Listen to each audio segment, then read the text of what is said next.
오늘 로마서 강의 6번째 시간이고요. 설교 제목을 믿음이라고 이렇게 정했어요. 근데 이렇게 정한 이유는 우리가 읽은 성경에 믿음이 3번 반복되기 때문에 그렇습니다. 자, 일주일 동안 선교 준비를 열심히 했습니다. 열심히 하고 이건 굉장히 중요한 말씀이거든요. 그래서 구원의 원리를 한마디로 표현하는 아주 보석 같은 말씀이고요. 구원의 원리를 잘 표현한 그런 말씀이에요. 제가 이 말씀을 준비하면서 마음으로 계속 기도했습니다. 성령님 도와주셔서 우리 성도님들이 이 말씀 잘 깨닫고 말씀 붙잡고 승리하는 삶 살게 해주십시오. 제가 기도하면서 말씀을 계속 준비했거든요.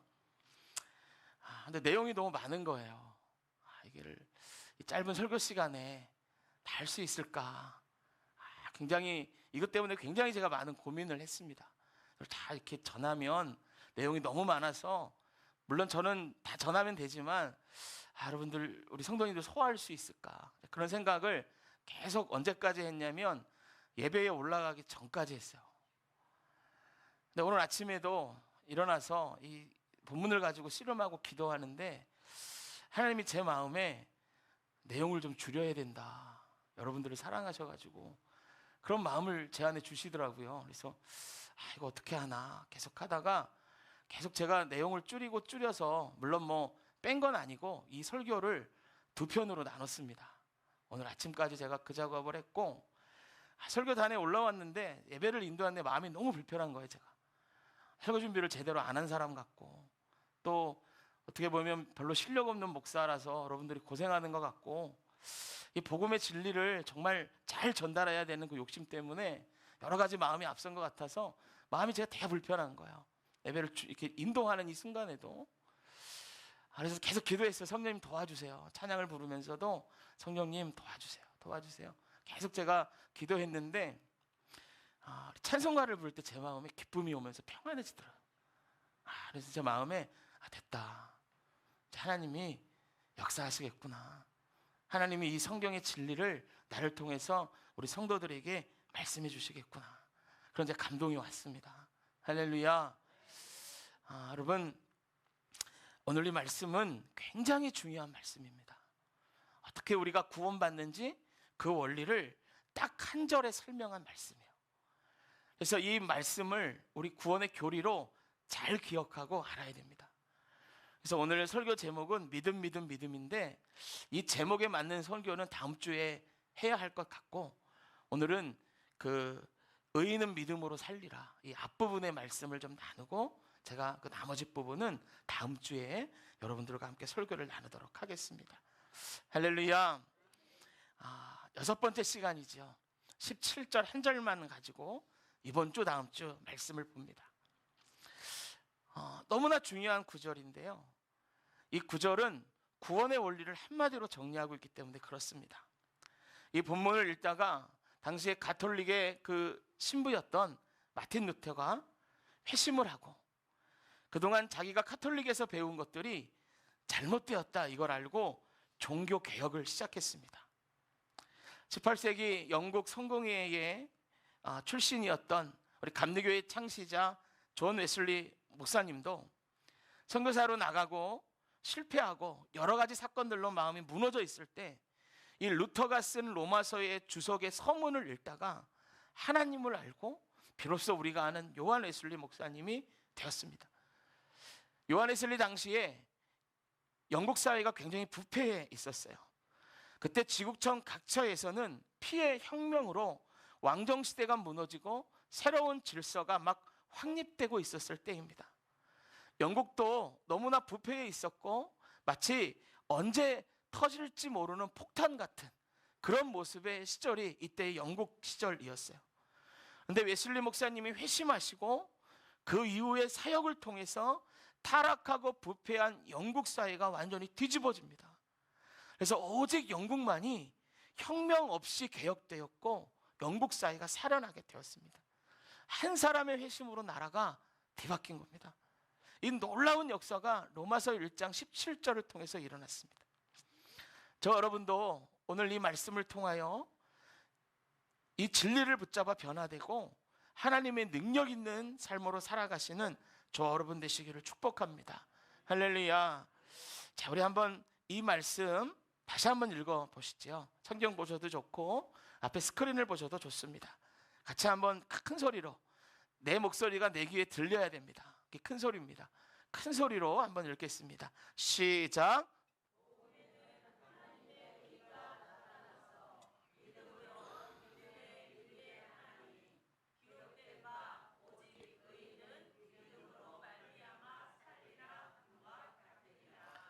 할렐루야.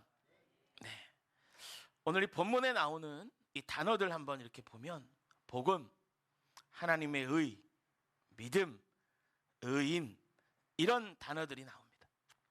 자, 먼저 이 단어들 몇 가지를 떼어서 우리가 앞부분에 살펴보면 복음은 헬라어 유앙겔리온이라는 말인데 이건 원래 기독교 용어가 아니에요. 이 당시에 로마 사람들도 많이 쓰고 있는 그런 단어였어요. 유앙겔리온이 어떨 때 쓰였냐면 옛날에는 어떤 소식을 빠르게 전할 수가 없지 않았습니까? 그럼에도 사람들이 듣기 원하는 소식들이 있었어요. 그 소식들 중에는 사회 구성원 전체가 목 놓아 기다려야 하는, 또 기다렸던 그런 소식들이 있었는데 그것 중에 대표적인 게 뭐냐면 전쟁의 소식입니다. 군대가 한번 전쟁에 나가면 짧게는 몇 달, 길게는 몇 년 동안 전쟁이 지속되는 거예요. 그러면 자녀가 전쟁터에 나간 사람들은 그 전쟁의 소식을 목 놓아 기다리죠. 뿐만이 아니라 모든 국민이 다 그러는데 왜 그러냐면 그 전쟁의 승패에 나라의 존망이 달려있기 때문입니다. 그래서 목 놓아서 그 소식을 기다리는 거죠. 그런데 소식을 전하는 사람이 올 때까지 알 수 없어요. 졌는지 이겼는지. 그래서 전쟁이 한번 시작되면 전령을 모든 사람들이 아주 막 눈 빠지게 기다리는 거예요. 목 놓아 기다리는 거예요. 그러다가 이제 때가 되면 전쟁이 끝나서 졌는지 이겼는지 그 소식을 가지고 전령이 말을 타고 막 전설령으로 달려옵니다. 그러면 이미 사람들이 전령이 온다더라 그럼 막 그 얘기를 듣고 막 몰려들어요. 그러면은 저 성 밖에서부터 전령이 깃발을 들고 막 흔들면서 승리했을 때 이렇게 외치는 거예요. 유앙겔리온, 유앙겔리온, 막 이렇게 외쳐요. 이게 뭐냐면 복음입니다. 기쁜 소식입니다. 승리했습니다. 이 얘기인 거예요. 막 깃발을 흔들면서. 그래서 이 유앙겔리온을 영어 성경에는요, 기쁜 소식, 승리의 소식, 말 그대로 굿 뉴스라고 번역을 한 것이죠. 그리고 이 유앙겔리온을 그 영어 성경에는 굿 뉴스고 한글 성경에는 복복자 소리 음자를 써서 복된 소식이라고 번역했어요. 따라해 봅시다. 복된 소식. 그러니까 우리가 복음이라고 할 때에 그 뜻만 놓고 보면 복된 소식. 영어로 하면 기쁜 소식. 원래는 전령이 승리의 소식을 전할 때 외쳤던 것, 그게 유앙겔리온 복음입니다. 그러나 여러분, 우리 기독교의 복음을 이 한 단어로 설명하기에는 부족함이 많습니다. 왜냐하면 세상에는 사람들이 원하는 기쁜 소식이 얼마든지 많기 때문이에요. 얼마 전까지 우리 아이들에게 전해진 가장 기쁜 소식은 교회 앞에 편의점이 생긴다는 거예요. 저희 막내딸 수아가 어느 날 학교를 가는데 아직 이제 어떤 가게가 생겼는지 모를 때 이제 마실터 앞 이렇게 지나서 학교를 가는데 그 공사하는 가게를 공사하는 차량이 그 마실터 앞 인도 그쪽을 다 가려가지고 공사를 하더라는 거예요. 그래서 도로 쪽에 나가지 말라고 늘 가르쳤으니까 위험하니까 그쪽으로는 안 나가고 조심조심해서 그 앞으로 이렇게 지나갔는데 그럴 때 이런 생각이 들더라는 그 어린애가, 아니 인도를 다 막고 공사하면 어떡한단 말이야, 막 이런 생각이 들더래요. 그리고 이제 지나가는데 하교를 하면 다시 이렇게 오잖아요. 근데 아침에 없던 간판이 달려있는 거야. 간판을 보니까 편의점이에요. 와, 우리 수아 그 간증이 그렇습니다. 짜증이 없어지더래요. 아, 기쁨이 막 쏟아나더라는 거야. 그리고 오자마자 이 기쁜 소식을 막 언니 오빠에게 전하는 거야. 저기 뭔 줄 알아 저거? 편의점이야, 편의점. 사실은 언니 오빠도 오늘 다 봤죠. 그러니까 우리 아이들에게 최고의 굿뉴스가 뭐냐면 집 앞에 편의점이 생긴다 이거예요. 그런데 편의점이 생기고 얼마 지나지 않아서 이제 몇 번 들락날락 하더니 이제는 그 감격이 예전 같지 않아요. 편의점 처음 생겼을 때 가가지고 이것저것 막 고르는 감동이 이제는 없어졌어요. 여러분, 세상에는 세상 사람들이 원하는 각각의 기쁜 소식들이 있어요. 자신들이 생각하는 굿뉴스가 있습니다. 그러나 그 소식은 영원한 복된 소식은 아니에요. 시간이 지나면 감동도 사라지고요, 기쁨도 사라지기 마련입니다. 그래서 세상이 말하는 굿뉴스와 우리가 말하는 기독교의 굿뉴스 복음은 전혀 다른 거예요. 세상 것과는 비교할 수 없는 것이에요. 오늘 본문이 그 다름이 무엇인가를 우리에게 알려줍니다. 성경의 복된 소식 굿뉴스에는 하나님의 의가 나타난다라는 것이에요. 따라해 봅시다. 하나님의 의. 이 하나님의 의 때문에 복음이 영원한 것이고요, 이것 때문에 복음은 세상 어떤 것과도 바꿀 수 없는 것입니다. 그렇다면 하나님의 의가 뭐냐 말이에요. 하나님의 의가, 하나님의 의는 기독교 역사를 이렇게 쭉 살펴보면은 대표적으로 두 가지 정도로 해석이 되었어요. 하나는 무엇이냐? 하나님의 공입니다. 공이라는 건 여러분 심판에 관계된 것이죠. 공의는 이런 거예요. 하나님이 어떤 기준을 놓고 그 기준에 사람들이 도달하는지 도달하지 않는지를 보았다라는 것이에요. 이렇게 하나님께서 정해주신 그 기준이 율법이었죠. 그래서 성경 해석의 역사를 보면 첫 번째, 하나님의 의를 하나님의 공의로 해석하는 방법이 있었고, 두 번째는 이렇게 해석했어요. 하나님의 의를 뭐라고 생각했냐면 하나님께서 하신 일. 따라해 봅시다. 하나님께서 하신 일. 두 번째는 하나님께서 하신 일로 해석하는 거예요. 복음에 나타난 의가 하나님께서 하신 일이다. 여러분, 이 해석을 좀 오늘은 자세히 보기로 원하는데, 이렇게 말할 때 과연 복음 안에서 우리 하나님이 행하신 일이 무엇일까라는 겁니다. 이것을 아는 게 굉장히 중요합니다. 로마서 3장 21절, 22절에 보면 이 부분에 대한 설명이 나옵니다. 한번 같이 읽어보실까요? 시작. 율법 외에 하나님의 한 의가 나타났으니. 복음에 나타난 하나님의 의가 율법 외의 것이라는 거예요. 그러니까 율법이 아니라는 것이죠. 그러니까 하나님의 의를 정확하게 율법과 다른 것이다라고 설명하는 것입니다. 그러니까 복음에 나타난 하나님의 의를 공의, 율법이라고 해석하는 것은 좀 무리가 있는 것이죠. 그러면 율법 외에 나타난 하나님의 의는 무엇인가? 이걸 설명하는 게 3장 22절이에요. 같이 한번 읽어보세요. 시작. 예수 그리스도를 믿음으로 말미암아 모든 믿는 자에게 미치는 하나님의 의니. 그러니까 복음에 나타난 하나님의 의는 누구와 관계가 있어요? 예수님과 관계가 있는 겁니다. 예수님과 관계가 있어요. 그러니까 복음에 나타난 하나님의 의는 복음 안에서 하나님이 우리에게 행하신 일, 예수 그리스도로 말미암은 것, 이것이 하나님의 의입니다. 이걸 한마디로 얘기하면 예수 그리스도의 십자가인 거예요. 할렐루야. 같이 해봅시다. 예수 그리스도의 십자가. 여러분, 하나님이 우리가 율법의 행위로 구원받지 못함을 아시고 그 아들 예수님을 세상에 보내셔서 십자가의 죽으심으로 우리의 모든 죄를 사하셨다는 거예요.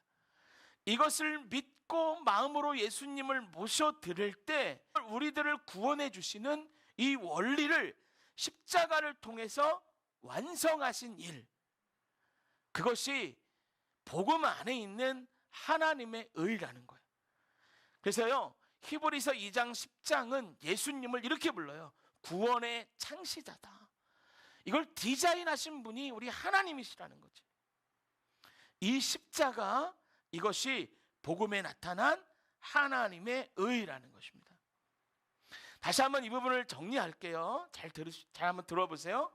복음은 하나님이 우리에게 주시는 승리의 소식인데, 여기에서 말하는 하나님의 의는 하나님께서 우리에게 하신 일이고, 그 일은 예수 그리스도를 우리에게 보내주셔서 우리를 구원하시는 일이라는 거예요. 할렐루야.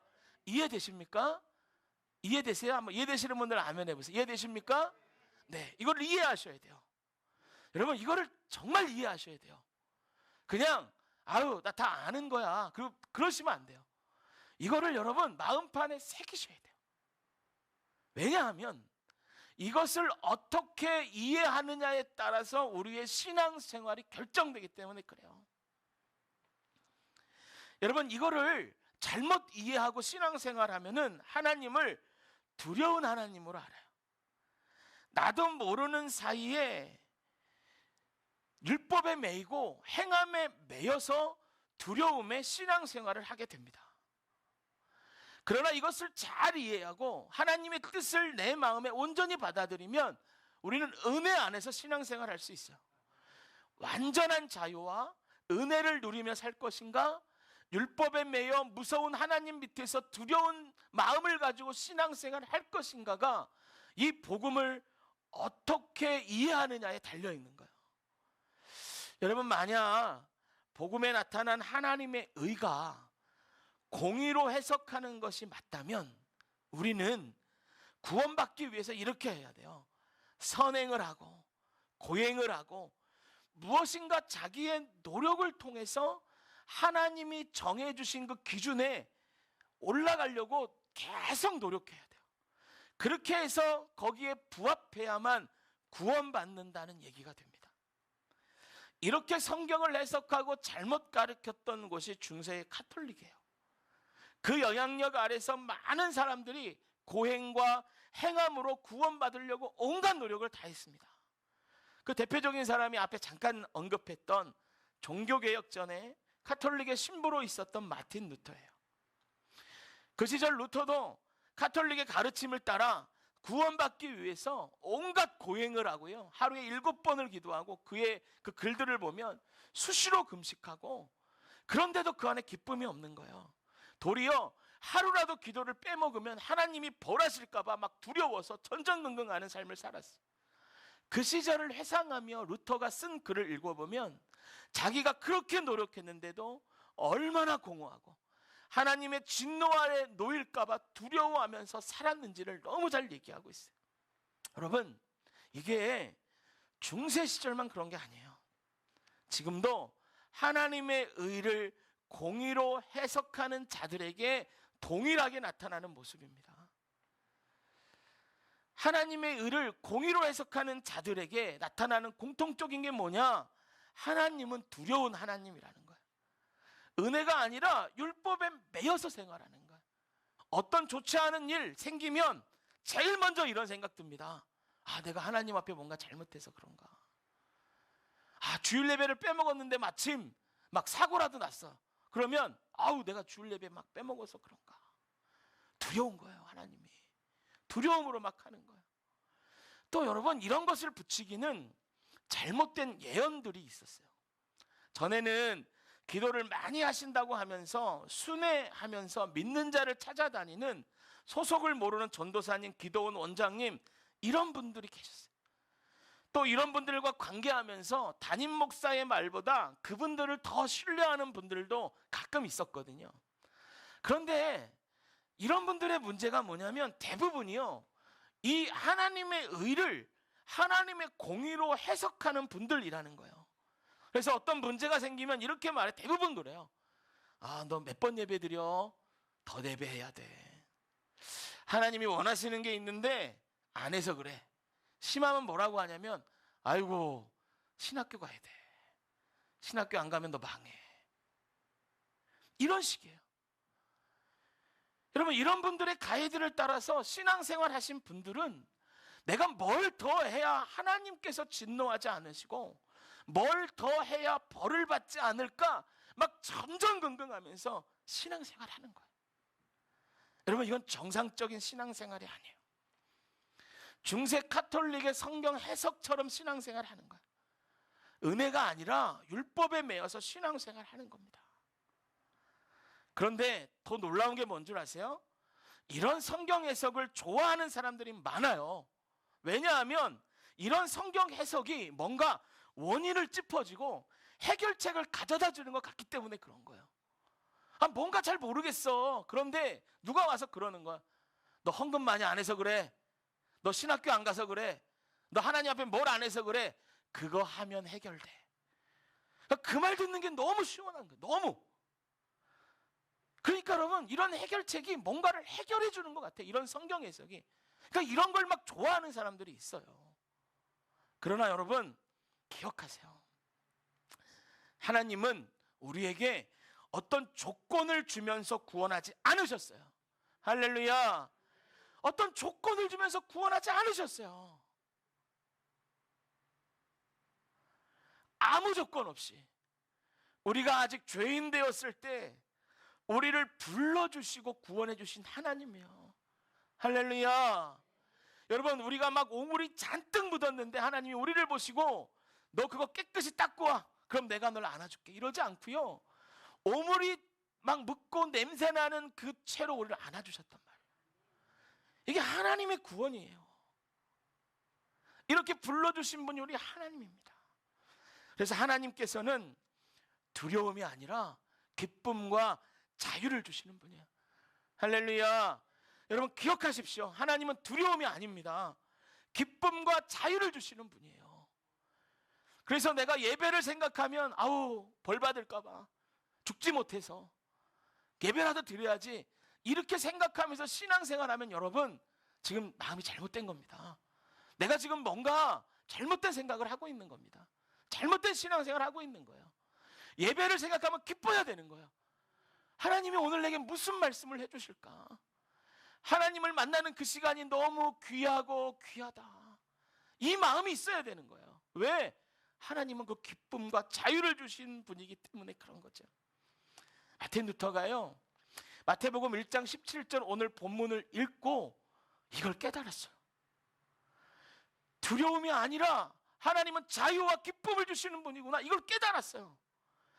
내 행위가 아니라 믿음으로 의롭게 되는구나. 이걸 깨달았단 말이에요. 그러고 나서 보니까 아직도 가톨릭의 가르침 때문에 뭔가 행함으로 구원받기 위해 노력하는 사람들이 너무 불쌍한 거예요. 1517년에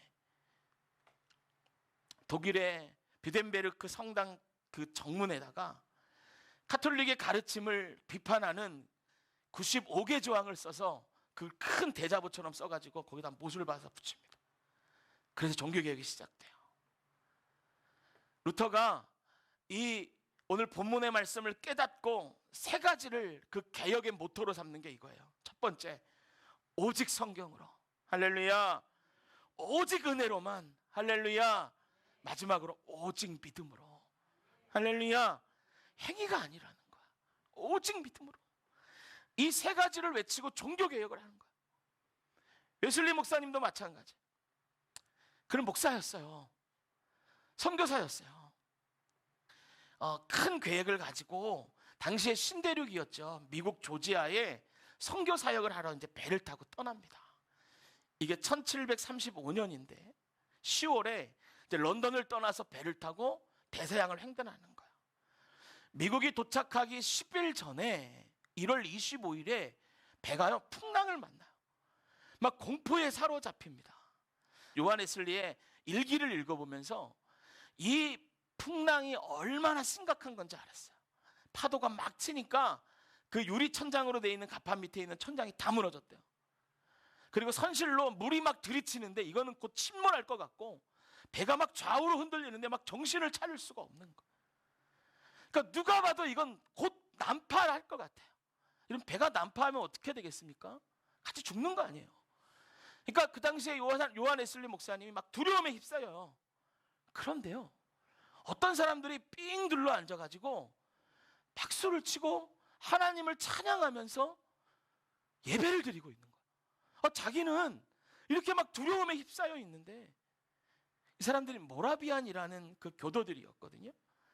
이 모라비안 교도가 그 1725년에 막 그 개신교를 믿는다고 핍박을 하니까, 이게 체코에 있는 모라비안 지방에 있던 성도들인데 독일로 건너와서 경건 생활을 하던 사람들이에요.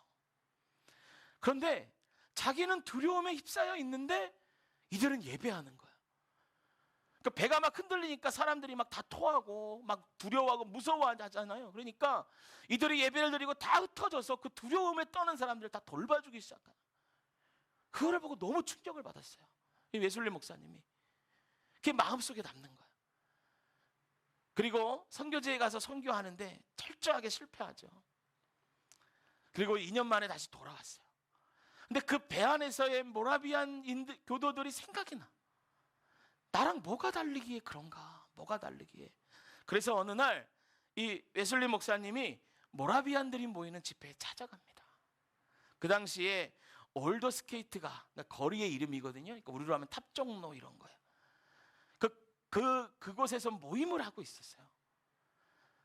그래서 그 모임에 참석해서 앉아 있는데 누가 이 마틴 루터가 쓴 로마서 강해의 서문을 읽는 거예요. 그때에 루터와 같은 깨달음이 웨슬리 목사님에게 임하는 겁니다.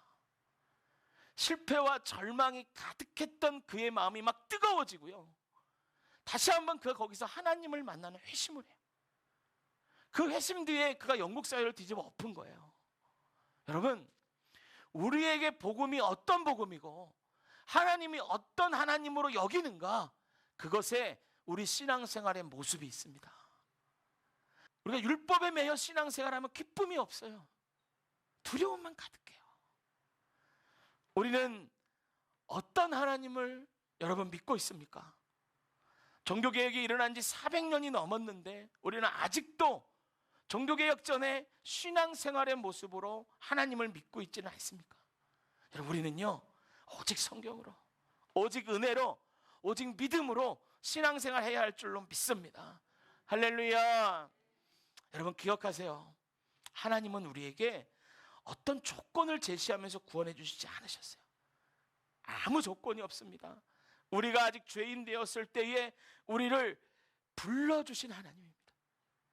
예수 그리스도를 믿을 때 믿음으로 우리를 살게 해주신 우리 하나님입니다. 이 하나님을 기억하시고 두려움이 아니라 기쁨과 자유 안에 신앙생활하는 저와 여러분 되시기를 축복합니다. 할렐루야. 이 시간 우리를 묶는 어떤 묶음이 있다면 다 끊어지기를 소원합니다. 예수 이름으로 명하노니 그 묶임들은 끊어질지어다. 할렐루야. 끊어질지어다. 우리가 자유함으로 기쁨으로 신앙생활하면 좋겠어요. 여러분, 저 카메라를 달았잖아요. 그러면 여러분들이 이렇게 성전에 들어오는 모습을 제가 다 보고 있습니다. 저는 성전에 여러분들이 들어올 때 정말 어린아이들이 막 그 좋을 때 막 이렇게 날라날라하면서 가는 모습 있잖아요. 방정맞게 막 그런 건 아니지만 그런 가벼운 모습으로 성전에 들어오시길 소원해요. 세상의 짐을 다 지고 막 힘들고 한 발짝 걷는 게 너무 막 어려워 막. 그럼 제가 여기 앉아서 우리 성도님 왜 저러고 교회 오셨지? 무슨 일이 있는 거 아니야? 걱정하는 거. 걱정하고 단에 올라가면 어떻게 되는 줄 아세요? 찬송가 1절 부를 때 전 2절 불러요. 실수한단 말이에요. 다 제가 이 잘못 실수하는 게 여러분들 때문에 그런 겁니다. 사실은. 여러분, 기쁨이 우리 평화교회에 그런 기쁨이 있기를 소원합니다. 할렐루야. 우리 평화교회 예배가 이런 기쁨의 잔치 되기를 소원합니다.